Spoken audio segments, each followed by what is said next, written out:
স্বাভাবিক একটা নির্বাচন যখন হবে সবাই জিতবে না, কেউ জিতবে কেউ হারবে, এটাই গণতন্ত্রের সৌন্দর্য। আমাদের দেশে কিছু সংস্কৃতি আছে, আমরা এই সংস্কৃতিকে পাল্টানোর পক্ষে। তবে আমাদের কিছু অবজারভেশন আছে, সেই অবজারভেশনগুলো আমরা জাতির সামনে তুলে ধরার পক্ষে, যাতে ভবিষ্যতে একই অন্যায়ের বা সীমালঙ্ঘনের পুনরাবৃত্তি না ঘটে। বেশ কিছু ঘটনা ঘটেছে, আমরা এগুলা কম্পাইল করছি।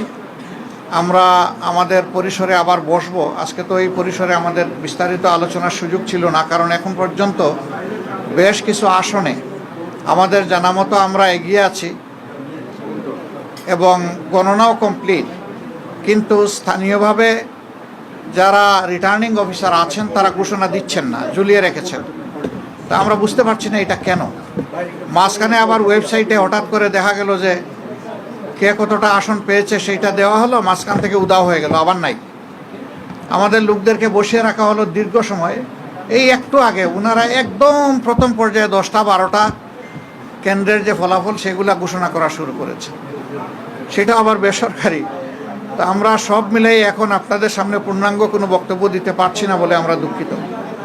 আমরা দিব ইনশাল্লাহ, আমরা আবার বসবো, আমাদের মধ্যে আমরা এগুলা নিয়ে বিশ্লেষণ করব। আমাদেরও কোনো ত্রুটি ঘাটতি থাকে সেটাও আমরা দেখব। আবার যদি সামগ্রিক কোনো বড় ত্রুটি ঘাটতি হয় তাকে সেটাও আমরা আনবো। আমরা আগেই বলেছি ছোটোখাটো কোনো বিষয় নিয়ে আমরা টানাটানি করব না, এবং পুরানা রাজনীতির সংস্কৃতিতে আমরা ফিরে যেতে চাই না।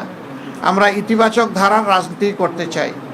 রাজনীতি যদি দেশের মানুষের জন্য হয়, তাহলে যারা রাজনীতি করবেন তাদেরকে এই কথা মেনে নিতে হবে যে পাশ করার গ্যারান্টি নিয়ে কোনো নির্বাচনও হয় না, কোনো রাজনীতি হয় না।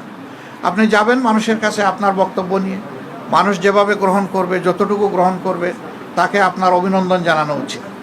আমরা দেশবাসীকে যতটুকুই তারা আমাদেরকে সহযোগিতা করেছেন এর জন্য আমরা গভীর কৃতজ্ঞতা এবং অভিনন্দন জানাই। আর আমরা আশা করছি যে খুব দ্রুতই সরকার তার অফিসিয়াল রেজাল্ট পাবলিশ করার সাথে সাথে আমরা আবার আপনাদেরকে কষ্ট দেব। তখন আমরা আমাদের চূড়ান্ত দৃষ্টিভঙ্গি জাতিকেও জানিয়ে দেব, আপনাদেরকেও জানিয়ে দেব। তবে আপনারা আশ্বস্ত থাকতে পারেন যে আমাদের দৃষ্টিভঙ্গি হবে ইতিবাচক ধারার রাজনীতি, কল্যাণ ধারার রাজনীতি, মানুষের জন্য রাজনীতি, দলের জন্য রাজনীতি নয়। আমরা বিরোধিতার জন্য বিরোধিতা, ওই রাজনীতি আমরা করব না।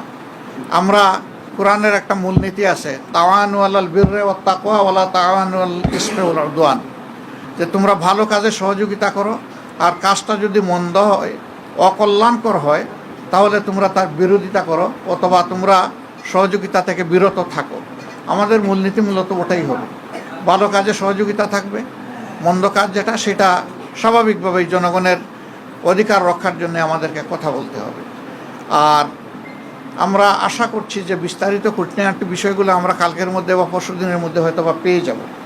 এ সময়ের ভিতরে সরকারও নির্বাচন কমিশন আশ্বস্ত করেছে যে তারা 13 তারিখের ভিতরে রেজাল্ট দিবেন। আমরা সেটা দেখার অপেক্ষায় আছি, তারা দেন কিনা। যদি দিয়ে থাকেন ভালো, না দিয়ে থাকলে আমরা সঙ্গত সীমা পর্যন্ত অপেক্ষা করব। কিন্তু এই যে কিছু আসনে ইঁদুর বিড়াল খেলা, এমনকি ঢাকা 8 আসন এখনও ঝুলে থাকবে কেন, সেখানে কি হচ্ছে এটা আপনারা সাংবাদিকরা জানেন। এই বিষয়গুলো কিন্তু সুস্থ ধারার রাজনীতির পরিচয় বহন করে না, এগুলো অসুস্থ ধারার রাজনীতি। তো সেই বিষয়গুলো আমরা বিবেচনায় নিব, জাতিকে আমরা যতটুকু জানানো দরকার মনে করব জানাবো, যাতে ভবিষ্যতে একই মন্দ কাজের চর্চা অথবা ধারাবাহিকতা না থাকে। আপনাদেরকে ধন্যবাদ সবাইকে। অনেক কিছু তো হয়েছে, অনেক কিছু হয়েছে, কিন্তু এখনই আমরা এই ব্যাপারে কোনো কিছু বলতে চাচ্ছি না।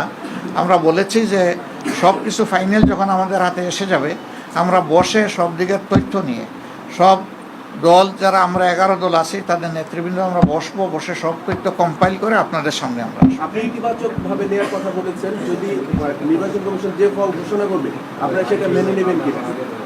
আপনি আমার ইতিবাচক দ্বারা রাজনীতি থেকে যে মেসেজ নিতে চান সেটাই আমাদের মেসেজ।